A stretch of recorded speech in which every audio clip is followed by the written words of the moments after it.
이번 시간에는 폐암에 관하여 알아보겠습니다. 폐암은 초기 증상이 없음은 물론이고 어느 정도 진행한 후에도 감기 비슷한 기침과 가래 외에 별다른 이상이 안 보이는 수가 많아서 진단이 매우 어렵습니다. 폐와 관련된 증상은 다음과 같습니다. 1. 기침. 폐암의 초기 증상 중 가장 흔한 것이 기침으로 많게는 폐암 환자의 75%가 잦은 기침을 호소합니다. 그런데 흡연자들은 기침이 나도 그저 담배 때문이겠지 하고 지나치는 경우가 많으니 주의해야 합니다. 아울러 2주 이상 기침을 할 경우는 혈액 등 다른 질병의 가능성도 있어 진찰을 받아보시는 것이 좋습니다. 2. 피 섞인 가래 혹은 객혈. 기침할 때 피 섞인 가래나 피 자체를 뱉어내는 것 역시 폐암의 주요 증상 중 하나입니다. 하지만 이런 것들이 모두 폐암 때문에 생기는 것은 아닙니다. 폐에서 나온 피는 가래와 섞여 있고 붉은 빛입니다. 피 섞인 가래나 피가 나오는 증상이 있으면 반드시 전문의의 진찰을 받아야 합니다. 3.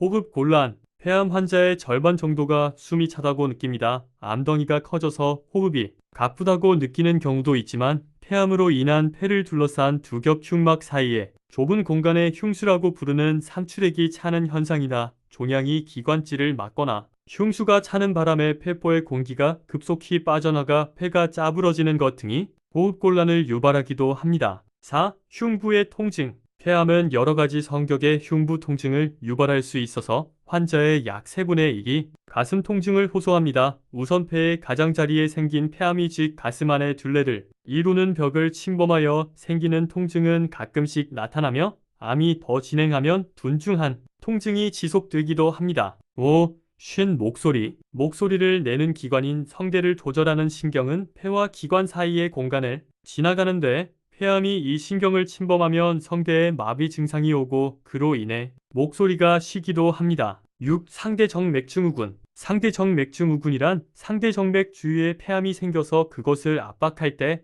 생기는 증상들입니다. 혈액순환에 장애가 생겨 머리가 심하게 부을 수 있고 호흡곤란이 생기며 가슴에 정맥이 돌출되기도 하는데 몸을 앞으로 숙이거나 누우면 증상이 악화됩니다. 7. 두통, 오심, 구토. 뇌 역시 폐암이 잘 전이되는 곳인데 그럴 경우 머리가 아프고 구역질이 나기도 하며 드물게는 간질이 생기기도 합니다. 그 외에 전신 증상으로 체중 감소, 식욕 부진, 구역질, 구토 등의 증상이 있습니다. 몸이 마르면서 무기력해지고 발과 눈꺼풀 등에 부기가 생기며 심한 빈혈이 오면서 피부가 황갈색을 띠게 됩니다. 8. 뼈의 통증과 골절. 폐암이 뼈로 전이되면 해당 부위에 심한 통증이 올 수 있고 별다른 외상 없이 골절이 되기도 합니다. 폐와 관련된 증상 1. 기침, 객혈, 호흡곤란, 흉통 등 2. 쉰 목소리, 음식물을 삼키기가 어려움 3. 두통,